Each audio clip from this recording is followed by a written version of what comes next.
நீயா நானா நிகழ்ச்சியில் சூப்பராக பேசியிருந்தாங்க. ரொம்ப சிந்திக்கக்கூடிய ஒரு விஷயம் இவங்க சொன்னது.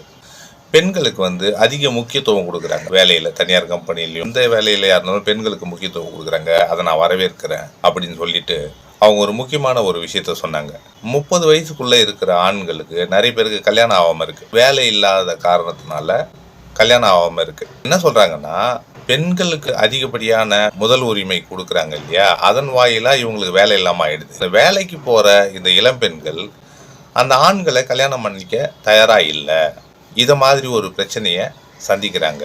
இதை நீங்க நுட்பமா கவனிக்கணும். தங்கை சொன்னதை உண்மையாவே யோசிக்கக்கூடிய விஷயம்தான். பெண்கள் வேலைக்கு போறது நம்ம பெருமைப்பட வேண்டிய விஷயம். இருந்தாலும் வேலைக்கு போற பெண்கள் ஆண்கள் வேலை இல்லைன்னா கூட அவங்கள கல்யாணம் பண்ணிக்க முன் வரணும் அப்படின்னு சொல்றாங்க. இது நடந்தா சந்தோஷத்தோட வாழ்வாங்க. இதை புரிஞ்சுக்கணும் அப்படின்றது தான் இந்த தங்கையோட கருத்து. வாழ்த்துக்கள் சகோதரி உங்களுக்கு.